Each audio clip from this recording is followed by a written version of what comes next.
Every club. Every day. The Global Sports Podcast Network.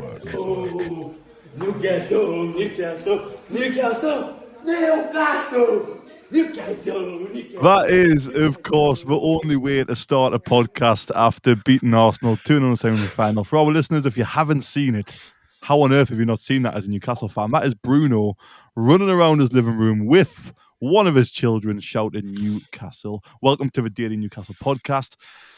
I am joined by two amazing guests. This is 3 in a row for us three. We are on fire at the minute. It is me, Ian, and Michael again, you lucky, lucky people. Ian, how are you feeling? Are you still on a high off the semi-final win? And also, what do you think of Bruno's singing? I'm still on a high, and I think Bruno's singing was delightful to watch. However, I'm not sure he's really got the tune, has he?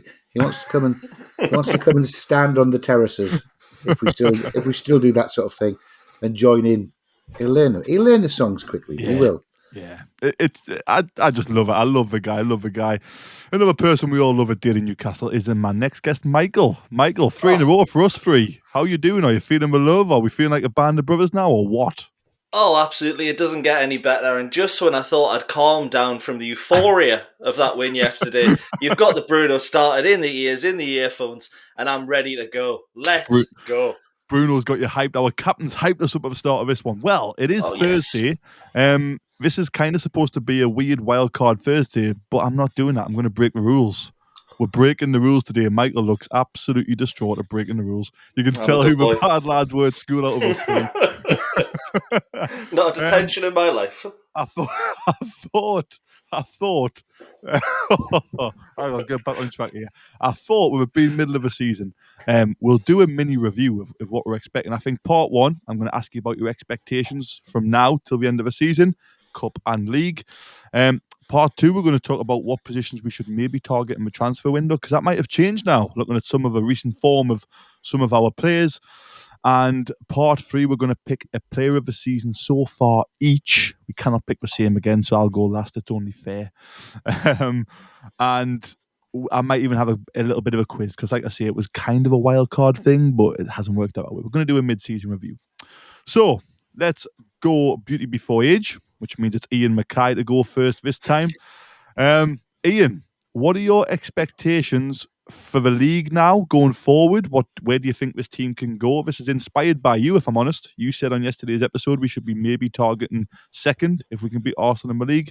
And then briefly at the end of that, what your expectations are for the cups now? Could we get to 2 cup finals? Who knows? Firstly, my expectations is that I will never ever wear whatever the hell it is you've got on at the moment. Is it like? Well, it's like a green onesie of with snowmen on it or something. It's a big green hoodie. For people who can't see, I've got a hoodie on because I came home from work to record this episode and there's been no heating on in my house because nobody's been in. So I've just launched this on Ian. I think it's good. I think it's trendy. It keeps me young. It keeps me warm. I like it. I'm back. You 100% wore that at work. If it's functional, I wish. If it's functional, you just about get away with it. However, I would have turned your camera off before you'd come on board. But never mind. Look at the fleece on that for people I know, watching. it's beautiful, beautiful. Lovely and warm. My expectations have been rising ever since the Leicester game, because I was at the Leicester game and having watched Newcastle's indifferent performances, some great, some far less so, in the first part of the season, I sensed a real change in their approach in Leicester, followed up by them doing Ipswich. And yeah, I've always been of the opinion that we can go for top 4 this season. I thought it was we'd need to get things sorted out really quickly by the time of the Leicester game if that was going to still be on. However, they've done even better since then than anyone could possibly have imagined. I'm looking up the table, Kev. We are 5 points behind Arsenal and Forest, and less than that behind Chelsea. We've got all of them to play at least once more. I don't see why we can't keep this run going. Looking at the kind games coming up for us through January, February. I think we should be chasing down. I think we should be as much in a championship challenge as any other team is against Liverpool. Wow, I was you've answered. I was going to ask you a question because, like I said before I asked that question, you inspired this part because at the end of yesterday's episode, or towards the end, you said if we beat Arsenal in the league, why shouldn't we be looking to finish second? And that, it took 24 hours till just before this episode to sink in. Like, Ian's talking about us finishing second, and he doesn't sound completely like he's lost the plot. He sounds quite sane when he's saying it, and I'm thinking, don't sound so surprised. and I'm thinking, is this something we should be targeting? We should be aiming for? So yeah, I mean, that's what's kind of. Do you genuinely believe we could not be in a championship challenge because we are behind, quite far behind Liverpool? But do you genuinely believe we could finish second, Ian? Just before I come to Michael. Do you remember when we got hunted down by Liverpool in our Champions League season, and they came from a long, long way back? And I think them chasing us pushed us on to actually get the points we needed to finish fourth. They finished fifth that year, having started that fantastic run around about now, 15 or 16 points behind us. Wow. I'm just thinking, why can we not do a similar sort of thing? We're already 7 straight wins into it. We've got some benign-looking games coming up. We've still got everyone ahead of us to play at least once, including Liverpool, by the way. And they're going to have to play each other as well. So there's points going to get dropped by all of those ahead of us. Let's just keep this run going for as long as we possibly can and see where it takes us. Let's put some word on it, man. So what is your expectation for the league? And what expectation? I want you to give me an ambitious position which you think is achievable.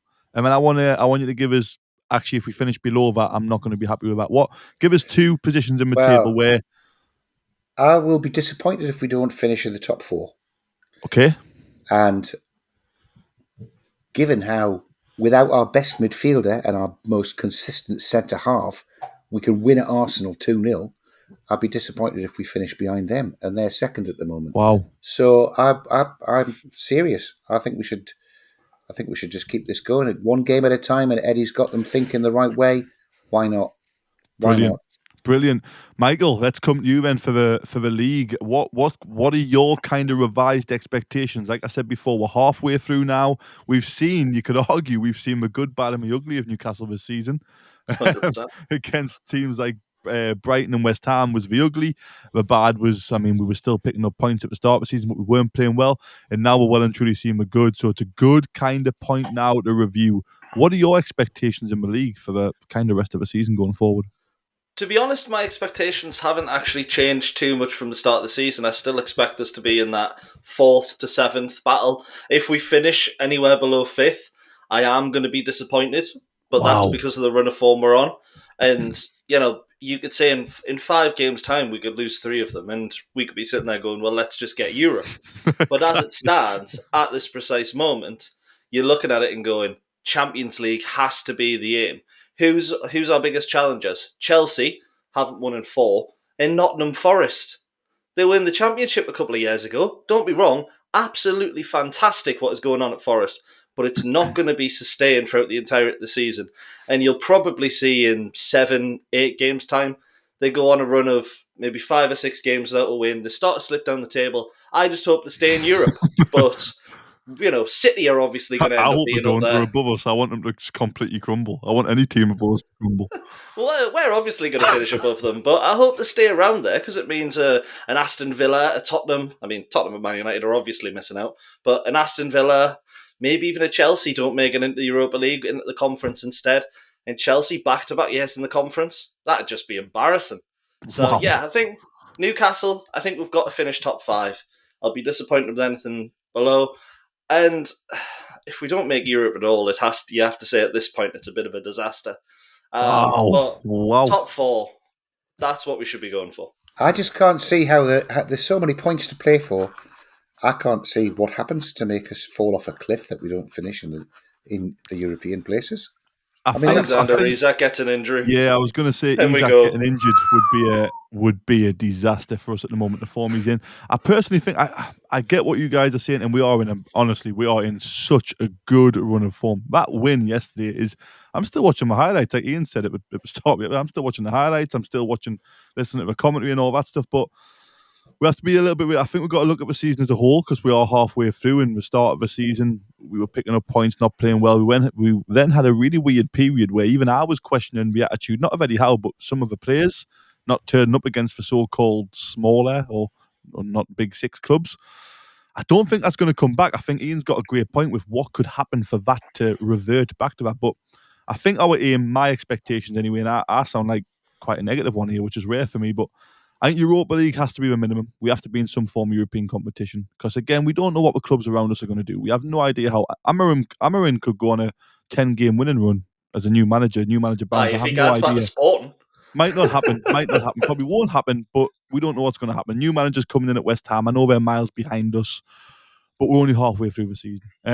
I think Europa League is a minimum. I think that this year Europa League is going to be 7th, by the way, because if we get the coefficient spot for the Champions League in 5th, that means Europa League becomes 6th and 7th, and Conference League becomes 8th, which is mental, depending on the FA Cup. And that could be confusing if Tottenham somehow win it, but we're not going to because we are.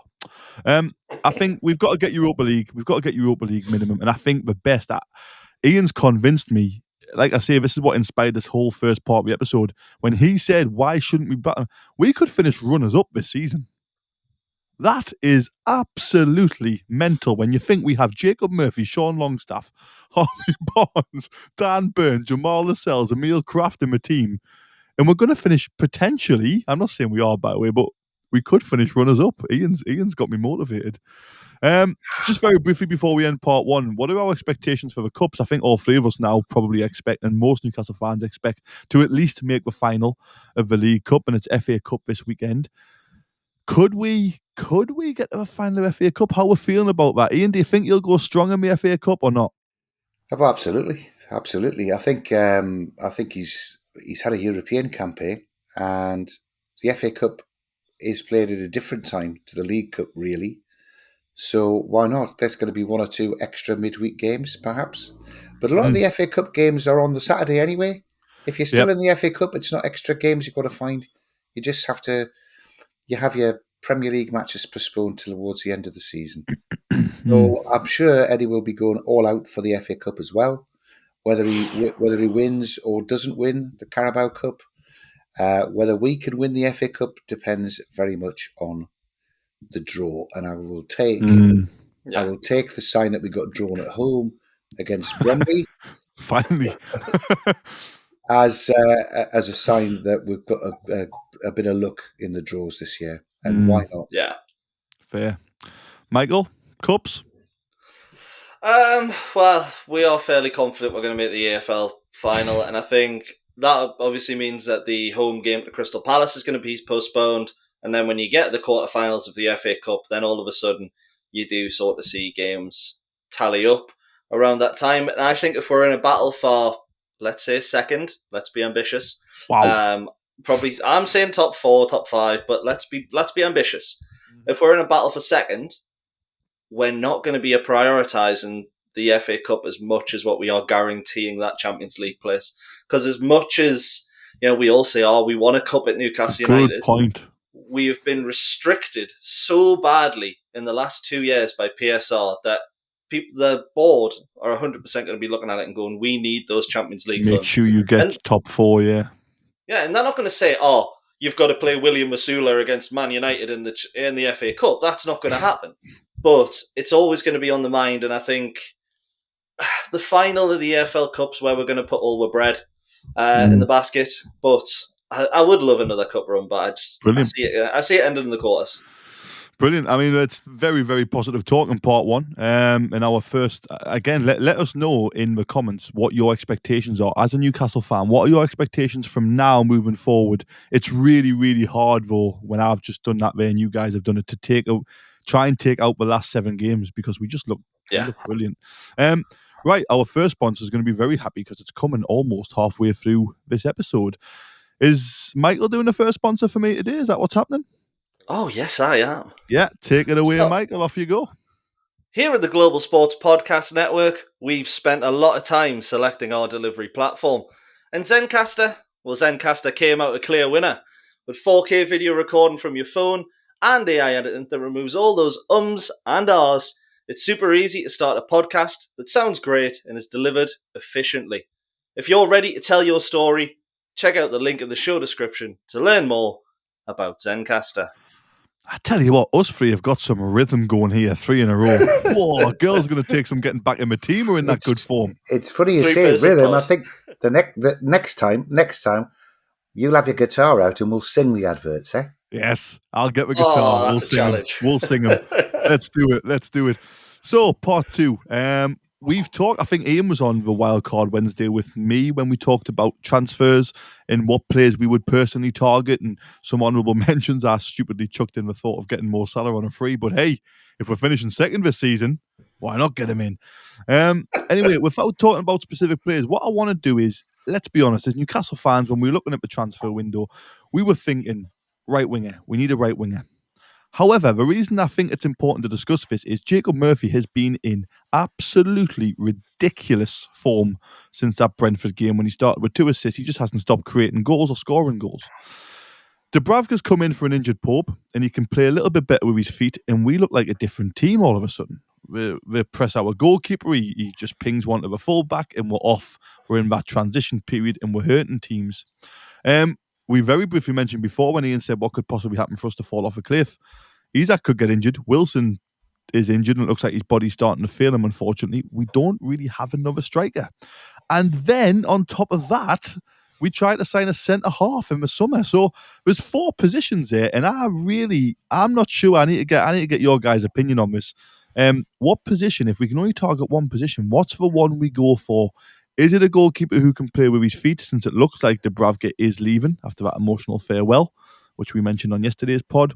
Do we go for a goalkeeper? Do we go for a striker to help Isak? Do we go for a right winger, or can Murphy get us through to the end of the season? These are the things that I want you guys to talk about. So, Michael, if you could prioritise one position in this January transfer window, only one position, you can discuss all of them, but tell me which one you're going to prioritise at the end. Which one you're going to go for? This is a really difficult decision. Well, I think when you look at, I'll say which one I'm going to go for at the end, as you said. But I think when you look at the positions, goalkeeper, we've just spent 22 million on a backup, on a third choice goalkeeper. I don't think we're signing James Trafford this window. I think it'll probably happen in the summer. So I don't think that's going to happen just yet. So it wasn't a goalkeeper, as you can tell. Centre back, Sven Botman's back. Realistically, Jamal Lascelles should be back around February, March time, I believe. So it's only another couple of months we've got to go without an injury to another backup. Plus, Emil Kraft will be coming back soon. So I don't think centre-backs are priorities there either. Although, an injury in the next 10 days could vastly change that.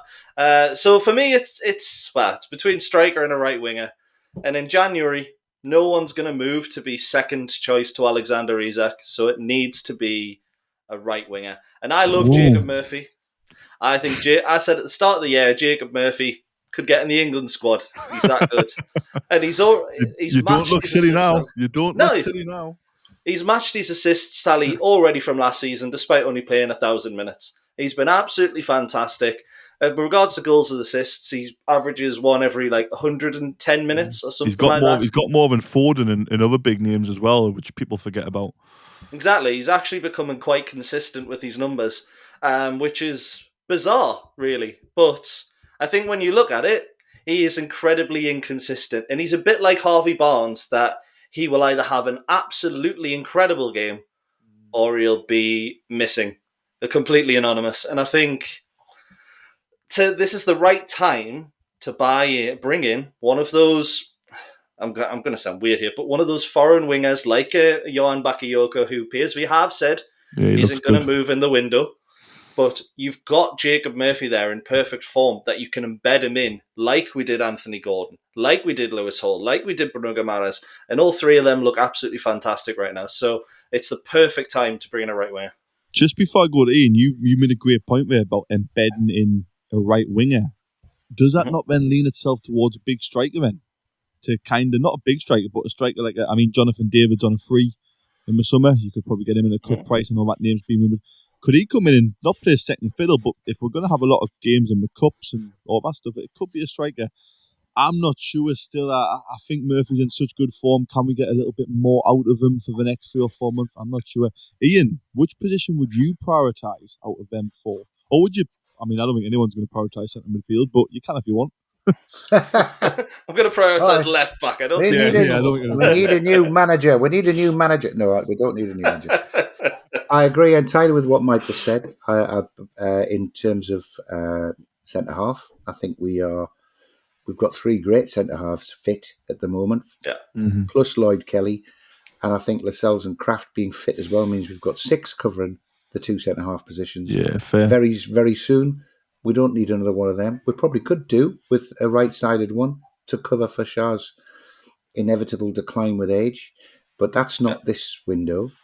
Goalkeeper, I think, yeah, it's if Dubravka is on his way, and we haven't had that confirmed yet, we're short in goalkeeper. However, Odysseus Vlaka, what do you call him? Lacademus. Is it cost us a lot. He's a Greek international. He's played at Benfica. We haven't given him a chance yet. Why is he not good enough to be the backup goalkeeper? He's an international. He looked quite good when Greece won at Wembley, to be fair. Yeah. So not a goalkeeper. I was going to pick right winger as well. You've just made me doubt myself by saying, "Oh yeah, but what if Isak is injured? If Isak's injured, That's the big question. That's the big question. If Isak I gets injured, can Asula do it? well, Will Wilson get think fit? Can we keep Wilson fit for 2 months? I don't know. It's I tough. think Asula, despite being raw, Asula's had 6 months bedding in, working with this squad. So I think Asula would be a viable alternative to Isak, and therefore I will go, particularly because Miggy looks like he's on his way out. So we need to strengthen down the right hand side. I think it's still a right winger. Who I'm not sure. Like I said, I think a cheeky bid for Yakuba Minter back from Brighton because they're not picking him would be redressing the wrongs that we were forced into last summer, and it wouldn't cost a fortune, I don't think. So yeah, I'd go right winger with a striker just behind, and then forget centre half and goalkeeper until the summer. Yeah, I would probably agree with centre half and goalkeeper until the summer as well. For me, it's just that thought. I mean, Isak is easy. You can't get rid of him. I mean, you can never drop him. But I just think if you could get what would be perfect is a player who can play right wing and through the middle competently. That would be perfect for Newcastle. That versatility right now, not like Gordon. I know Gordon can play through the middle, but we miss him too much on the left. If we could have a player who could play right wing whilst Isak's fit and banging the goals in, but then if he gets injured, can just slot in as a striker. And again, I mentioned him before, Jonathan David from Lille can play anywhere across that front three line, and he looks like a really, really good striker. His goals per game record is amazing in the French league. It's fantastic for Canada, but then who did Canada really play without upsetting any Canadians? Kev, I think you're mispronouncing Brian Jonathan Mbuemo. David? Brian Mbuemo's name really Brian badly. Mbuemo. Just about to say, Sounds like you're coming in with something Can called he play as a striker? Jonathan David. He's played down the middle. He comes into the middle a lot. I think he'd be perfect, and he was the guy we were picking out at the start of the season that would be the number one choice. I've said if I could pick one person, but it would be Elanga from Forest. I think he's just looking better and better, and I would love to see him under Howe, but he can't really play through the middle. But if Mbuemo can play through the middle, I haven't seen it personally, but I don't watch Brentford that much, if I'm honest. As Michael called Brentford, utter woke nonsense. I don't. not that. I don't watch Brentford that much, but it'll be really interesting to see what we do. I probably agree. I think right winger probably is the priority still as a Newcastle fan, but it's well worth thinking, is it time to get that second striker? It looks like Wilson's contract isn't going to be renewed, so we do need to sign one in the summer. When it'll be more expensive? I think everybody's more expensive in January, aren't they? So, yeah, maybe right winger. Right, perfect timing. Thank you very much. Second advert. It's going to be done by, as I called him yesterday, Sir Ian Mackay. He is the sir of this podcast. And we will show instant respect as he reads out our second sponsorship message. I'm not singing it this time. The Global Sports Podcast Network is changing the face of football podcasting with dedicated daily content for every Premier League team, women's football, a dedicated Premier League wrap-up in 5 different languages. This is your one-stop shop for your daily football fix. Find the GSPN wherever you are. Wherever you find your usual podcasts, wherever you are. indeed. That's not what it says. Yep. Rescued it at the end, kind of. We made up for it. Well done, Ian. Well done. I think you should sing it next time. Might sound a bit better. Well, yeah. I'll set up a band. If I knew the tune, I'd have to get the words to fit the tune, and they would probably be the right words then. Anyway, Right. Next So time. part one, we've reviewed our expectations since we're kind of halfway through the season. We've also looked at what our priority would be now. We've reviewed that because in the summer it was a centre half, seemingly, at Newcastle. And now we're all saying right winger, even though the incredible form of Jacob Murphy, I believe, could probably get us through at the end of the season. I think we all kind of agreed right wing is a way forward. Let us know if you think it should be striker in case Isaac gets injured. So part 3, it's that time. We are going to pick our player of the season so far. Ian got to go first on his player of the match yesterday, so I'm going to go Michael first, player of the season so far. Ian can go second, and I will go third. We cannot pick the same one, so the listeners don't have a go at us if we're picking somebody who it might clearly be because the other person's already picked them. Michael, player of the season so far, halfway through. Who is it? I think I know who Ian's going to pick, and unfortunately, it's the same person I'm going to pick. So I'm sorry, Ian. I don't know. But I was going to go for Matt Target. So shit. All right, I'll tell you what. I'll go for his counterpart, Lewis Hall. Yeah, I think Lewis Hall's been absolutely tremendous so far this season, and for someone who at the start of the season, so I can't remember his name, but that idiot Man United fan who posts on socials was saying, "Oh, Lewis Hall versus Mazraoui." Mazraoui looks like nothing compared to Lewis Hall, and Lewis Hall's beginning to look like one of the best left backs. I'm going to restrain myself and say in the Premier League and not the world. I don't think he's up there with the likes of Federico Di Marco yet, but he's certainly up there with some of the best in the Premier League at the minute, particularly if you're thinking that's Andrew Robinson or something like that, because Lewis Hall, he gets up and down the line, he contributes going forward, he's improving so much in the back line as well. He's not the liability that I thought he was at the start of the season. And, well, Louis just great, isn't he? Fair play, fair play. Ian, over to you. Lewis Hall has been fantastic and is getting more and more fantastic game by game. I picked him as player of the match because he does things I've not seen anybody at fullback for Newcastle or anywhere else actually does. He's got such good close control, gets out of such tight situations and protects the ball. He's wonderful. However, he's not my player of the season. Ooh. Might be by the end of the season. I think you've got to give it to the colossus that is Big Dan Burn. Dan Burn. Season so far. He has been the player. He's been good from the first match. I think you could probably count on the fingers of one hand, or the hands of one finger, if you like. Fingers of one hand. Of one finger. How many times he's been found out in terms of his pace, which is a testament to how well he's reading the game at the moment. That he's not caught out for his lack of pace, but he's it's like kicking a ball against a 10-foot wall to try and get past him at the minute, and he's inspirational for the rest of the defence. I think he's been Mr. Consistency, and even in the matches where we haven't played well, Dan Burns played well. Yeah, great shout. He definitely deserves at least one of us to pick him. So I'm glad you did, Ian. It's his leadership qualities as well I want to add about Dan Burn. He just looks like he's really relishing this role at Newcastle at the minute. And can I just point out, I've just thought as well, if you are going to try and count the number of times on the fingers of one hand, it's Dan Burn, that means it's less than 4. Yeah. I knew that's where he was going. As soon as he added that, I was like, oh, here we go. Both fantastic shouts. Lewis Hall, Dan Burn, absolutely brilliant.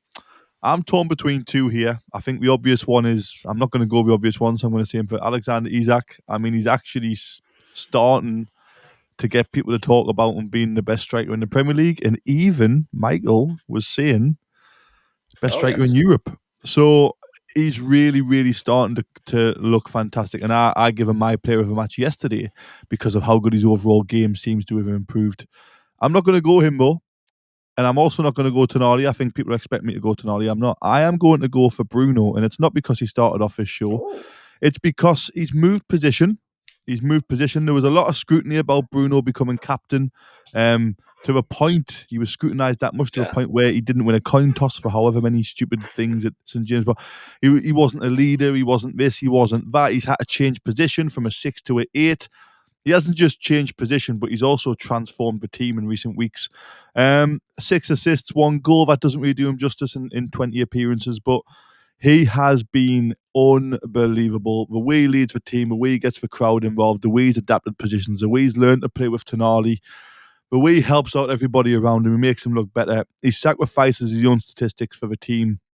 And I think in a season where he's been made captain, he's really stepped up. I know it might not be a popular one. I know Tonali and Isak definitely deserve shout-outs. But for me, Bruno's just been undeniable. I think he's been brilliant since moving further forward. And Tonali's had a big role in that. But yeah, Bruno for me, so far. We've still got our player of the season at the end of the season, but we're only halfway through, so that's ours so far. Right. Since this was supposed to be a wild card, we're going to have a couple of very quick FA Cup based questions because we play this Sunday at 3 o'clock against Bromley in the FA Cup. Bromley, Brompton, West Bromley, Albion. I've got no idea who we are. We're Bromley, League 2, somebody said. Right. So, a couple of questions. I think we'll just take it in turns to answer because it's not really multiple choice or guesswork. So we'll go. Ian got to start the episode with Beauty Before Age. We'll go Michael first this time. Michael, you have your guess first, then you can go second. Which player has won the FA Cup the most times? Kevin De Bruyne. Good guess. Ian, who are you going with? Do you mean in the history of football? The history of the FA Cup. The history of the FA Cup. Which player has won the FA Cup the most times? Oh no, it's a League Cup. Michael's regretting his decision. Ian's got a chance to come in and sneak a 1-0 lead. Yeah. Who's it going to be? Oh, well, that is a toughie. I think it's a Man U player, and I'm going to go Ryan Giggs. Yeah. Ryan Giggs. Both very good guesses, but you're both incorrect. This player's won it 7 times, and it is Ashley Cole. Chelsea and Arsenal. He was at Arsenal the back end when they were dominating, then he went to Chelsea in the Mourinho era. So 7 times, still 0-0. This next question is weirdly gettable, but it sounds really hard. A little bit of a cue. We'll go Ian first. Ian first for this one. Which team has the most consecutive final losses in FA Cup history? It's relatively recent. You don't need to go back to 80s, 70s. Which team has lost the most consecutive final losses? I'll give you a hint for both. It was 3 finals in a row and we lost every single one. 3 FA Cup finals in a row. Who lost them? I am going Arsenal. Ooh, Arsenal. Michael, who are you going to go for? Chelsea. Correct. 1-0 Michael. Do you know the years, Michael? 4 years ago, 3 years ago, and 2 years ago. Leicester, Liverpool. That was at Liverpool twice. Oh, it was 2021, 22. Yeah, so 3 seasons in a row we got the FA Cup final and lost each time. Newcastle have done it twice, 98 and 99, and then we got to the semi-finals in 2000, so we were close to matching them, but we didn't. Still Chelsea. Right. This one's quite interesting. I'm kind of banking on Ian. I don't know why. He's a historian of the game. He's a student of the game. So it's a good job he's going second for this one. 1-0 so far to Michael. Right. How many teams in English football have more FA Cup wins than Newcastle United? So I'm not looking for the specific teams. I'm looking for the number of teams who have won more FA Cups than Newcastle.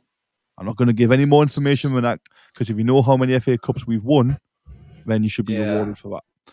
So, Michael, how many teams in English football have more FA Cup wins than Newcastle? What I mean by is winning the actual FA Cup, by the way. Not just wins in the FA Cup, winning the trophy. Oh, that'd be horrible. Champions. Yeah. How many times have we won an FA Cup match? Yeah. You can tell I'm stalling.